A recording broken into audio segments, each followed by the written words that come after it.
Hello friends, स्वागत है आप सभी का आज की क्लास में। आज है 27 जून। 27 जून के जो भी महत्वपूर्ण करंट अफेयर हैं वो इस क्लास के अंदर करवाए जाएंगे।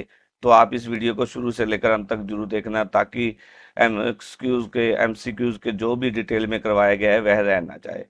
हाल ही में किसके द्वारा नौसेना के लिए MRMOCR रॉकेट बनाए गए हैं? किसके द्वारा बनाए गए हैं जी? ये बनाए गए हैं DRDO द्वारा। ऑप्शन 2 हमारा राइट आंसर है, DRDO के द्वारा बनाए गए हैं। ठीक है, उनके द्वारा एक खास तकनीक विकसित करके, ठीक है, भारतीय नौसेना के लिए रॉकेट बनाए गए हैं। ये रॉकेट बनाए गए वो केवल नया नया केवल दुश्मन के रडार संकेतों को स्पष्ट कर देता है, बल्कि क्या ये चारों तरफ एक खास शील्ड, माइक्रो शील्ड बना देता है, जिससे क्या है जहाज रडार की पकड़ में आने से बच जाता है।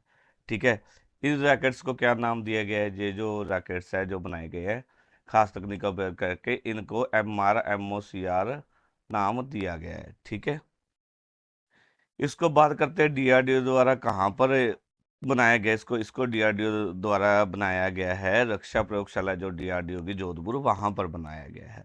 और इसे भारतीय नौसेना को एक सम्मेलन के दौरान सौंपा गया है। इन रॉकेट्स के अंदर एक खास प्रकार का फाइबर बना होता है, ठीक है, का इस्तेमाल किया जाता है। जब रॉकेट को दागा जाता है तो वह अपने आसपास कुछ समय के लिए माइक्रोवेव का एक बादल बना लेता है। ठीक है, माइक्रोवेव ऑब्स्क्यूम्ड क्लाउड बना लेता है, जिससे क्या रेडियो फ्रीक्वेंसी वो स्थापित बाधित होती है और एक शील्ड बन जाती है। इन MRMOCR का जो पहला चरण के अंदर परीक्षण किया गया, पहले चरण के अंदर उसमें क्या है, भारतीय नौसेना के जहाजों पर सफलतापूर्वक परीक्षण किया गया। इस दौरान क्या है, माइक्रोवेव्स का एक बादल लगातार बन रहा है। वहीं दूसरे चरण में जब परीक्षण किया गया इसका, ठीक है जी, रडार क्रॉस सेक्शन RCS ने हवाई एरियल टारगेट को 90% तक कम कर दिया गया, जिसके बाद क्या है, भारतीय नौसेना ने इसे हरी झंडी दे दी। ठीक है, इसको मंजूरी दे दी गई और अब इसे भारतीय नौसेना को सौंप दिया गया है। जो हमारे रक्षा मंत्री राजनाथ सिंह, उनके द्वारा क्या है, MRMOCR के सफलतापूर्वक पर DRDO और भारतीय नौसेना की सराहना की है। आगे देख लेते हैं क्वेश्चन हमारा। हाल ही में कौन सा राज्य 20 वर्षों बाद नगर निकाय के चुनाव संपन्न हुए हैं? कौन से राज्य के अंदर 20 वर्षों बाद नगर निकाय के चुनाव संपन्न हुए हैं? सिक्किम, नागालैंड, मणिपुर और त्रिपुरा। कौन सा ऑप्शन आएगा? सेकंड ऑप्शन हमारा सही होएगा, नागालैंड। ठीक है, नागालैंड के हाल ही में नागालैंड के अंदर 20 वर्षों बाद क्या नगर निकाय के चुनाव संपन्न हुए हैं। ठीक है, और इन चुनाव में लगभग कितने प्रतिशत? मीडिया रिपोर्ट के अनुसार 80% तक क्या है, मतदान हुआ है। ठीक है, मीडिया रिपोर्ट्स के अनुसार ही 2.23 लाख मतदाताओं ने इस चुनाव के अंदर अपने मताधिकार का इस्तेमाल किया। कुल मिलाकर 80% मतदान हुआ। ठीक है जी, नागालैंड के 10 जिलों की 23 नगर निकायों, 25 10 जिलों की 25 नगर निकायों के अंदर क्या है, सुबह 7 साढ़े 7 बजे मतदान शुरू हुआ और शाम 4 बजे तक मतदान हुआ। ठीक है, और यह मतदान क्या है, शांतिपूर्वक हुआ। इसके मतदान के नतीजे कब आने हैं? 29 जून को। ठीक है, 29 जून को ये जो नगर निकाय के चुनाव हुए हैं नागालैंड के अंदर, उनका रिजल्ट आना है।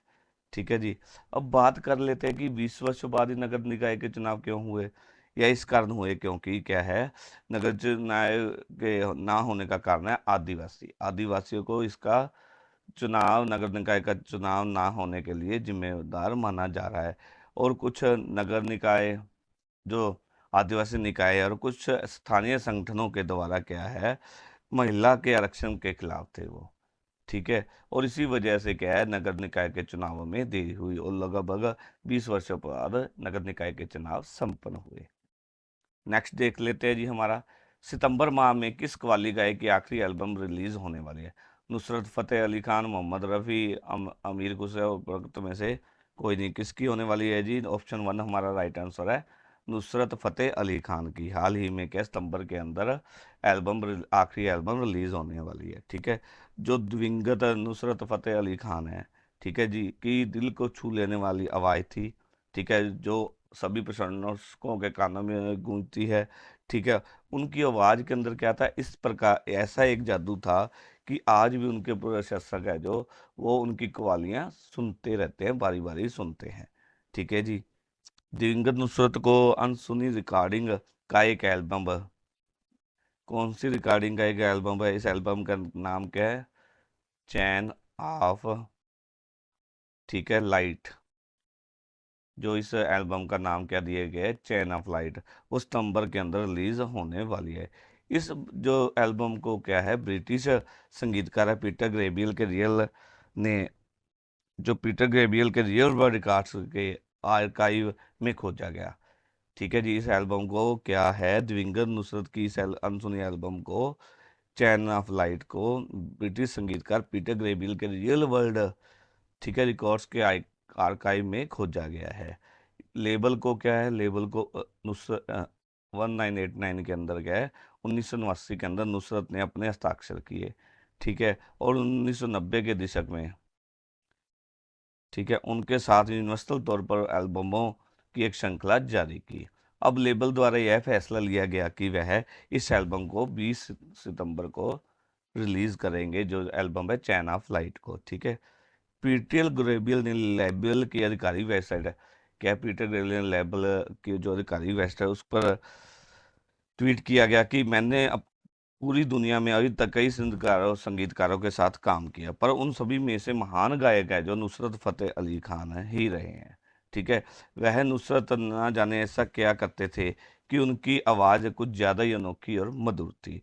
मुझे बेहद खुशी और गर्व है कि मैं उनकी आवाज़ को एक व एल्बम के रूप में दर्शकों तक पहुंचा सकूंगा। ठीक है। जब उन्हें पता चला कि हमारी लाइब्रेरी के अंदर क्या है, एक टेप है, तो हमें, तो उन्होंने कहा कि हमें बहुत खुशी हुई। यह एल्बम वास्तव में उन्हें अपने चरम पर दिखाता है। यह एक अद्भुत रिकॉर्ड है। नेक्स्ट लेते हैं जी। हाल ही में वनडे में लगातार शतक बनाने वाली पहली महिला भारतीय खिलाड़ी कौन बनी है? कौन बनी है जी? मिताली राज, स्मृति शर्मा, स्मृति मंदाना, या उपरोक्त में से कोई नहीं। कौन बना है जी, बताओ। हाल ही में, ठीक है जी, सबसे लगातार शतक बनाने वाली भारतीय खिलाड़ी, वो बनी है जी स्मृति मंदाना। ठीक है जी। ऑप्शन 3 हमारा राइट आंसर आएगा।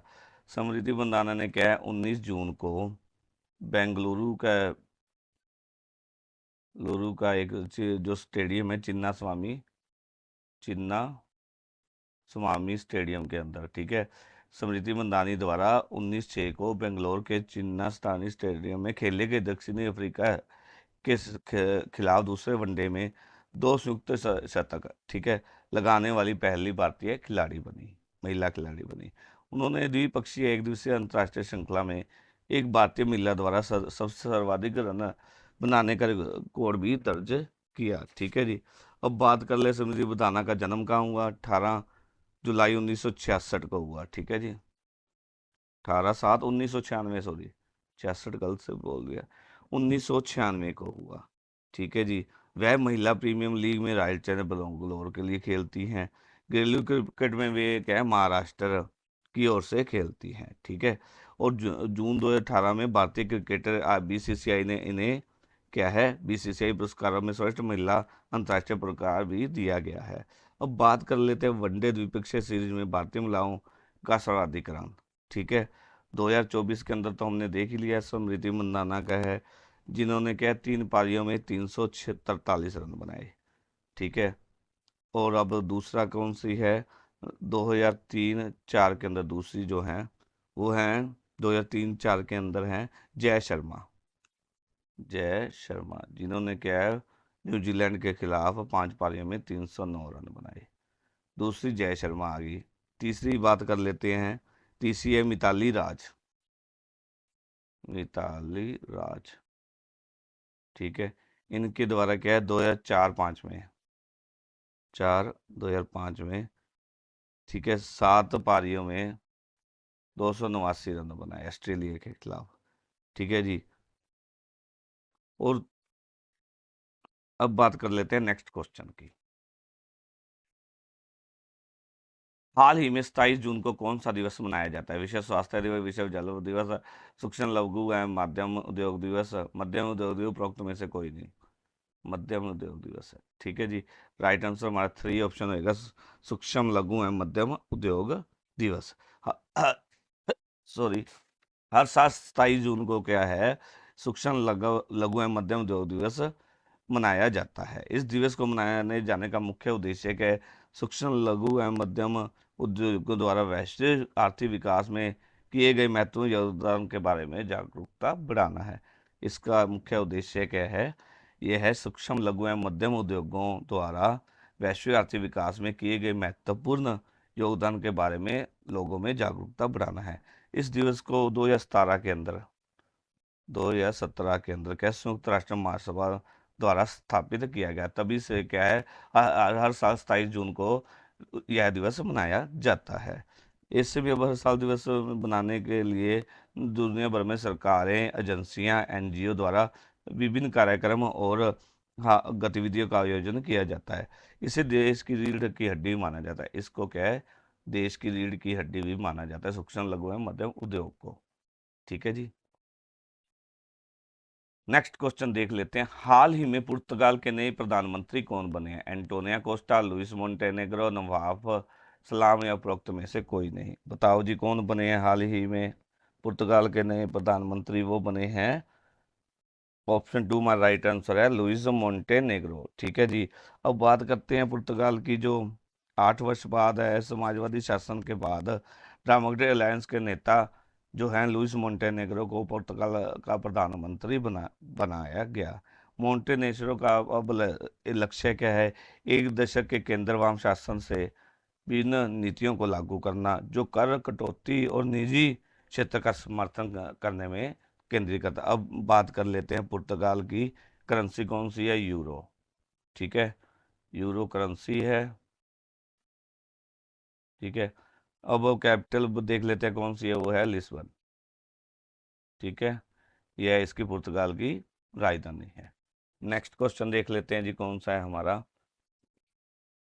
नेक्स्ट क्वेश्चन है, हाल ही में वर्ल्ड टेबल टेनिस में महिला एकल का खिताब जीतने वाली पहली भारतीय खिलाड़ी कौन बनी है? बताओ जी, श्रीजा अकुला, नेहा अग्रवाल, अदिति शर्मा या उपरोक्त में से कोई नहीं। ये बनी है श्रीजा अकुला। श्रीजा अकुला हाल ही में क्या महिला एकल का खिताब जीतने वाली पहली भारतीय खिलाड़ी बनी है।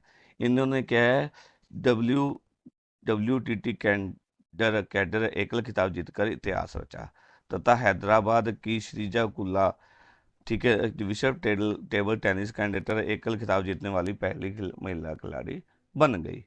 ठीक है जी, WT को खेल को लोकप्रिय बनाने के लिए दुनिया भर में पेशेवर पुरुषों और महिलाओं के लिए टेनिस प्रतियोगिता का आयोजन किया जाता है। ठीक है, WTT ने अपने वार्षिक कैलेंडर को 3 कार्यक्रमों, ठीक है, अर्थात WTT series, WTT feeder series और WTT युवा सीरीज में बांट रखा है। नेक्स्ट क्वेश्चन देख लेते हैं जी हमारा।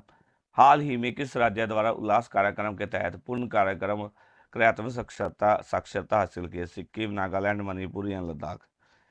बताओ जी, किसके द्वारा की? ऑप्शन 3 हमारा राइट आंसर है, लद्दाख। लद्दाख के द्वारा क्या उल्लास कार्यक्रम के तहत पूर्ण कार्यात्मक साक्षरता हासिल की है। ठीक है जी, अब क्या है, केंद्रीय शिक्षा मंत्रालय के अनुसार 97%, ठीक है, से अधिक की साक्षरता क्या है, लद्दाख के द्वारा हासिल कर ली गई है। ठीक है, देश के सभी राज्य केंद्र शासित प्रदेशों में 15 वर्ष, ठीक है, और उससे अधिक उम्र के गैर साक्षरों को इस योजना के तहत कवर किया जाएगा। नेक्स्ट क्वेश्चन देख लेते हैं जी हमारा, कौन सा है। हाल ही में किस देश की महिला मीडिया द्वारा वैश्विक अभिव्यक्ति का स्वतंत्रता पुरस्कार जीता है? फ्रांस, सोमालिया, मलावी या उपरोक्त में से कोई नहीं। किसके द्वारा किए जीता है जी? सोमालिया द्वारा। ठीक है, हाल ही में किस देश के द्वारा जीता है जी? सोमालिया द्वारा। ठीक है, नेक्स्ट क्वेश्चन देख लेते हैं जी हमारा। हाल ही में अमेरिका द्वारा किस देश को प्रमुख गैर नाटो सहयोगी घोषित किया? सोमालिया, केनिया, मलावी या उपरोक्त में से कोई नहीं। राइट आंसर हमारा ऑप्शन 2 आएगा, केनिया। ठीक है, केनिया को क्या है, अमेरिकी राष्ट्रपति जो बिडेन ने अपने देश का एक प्रमुख गैर नाटो सहयोगी घोषित किया है।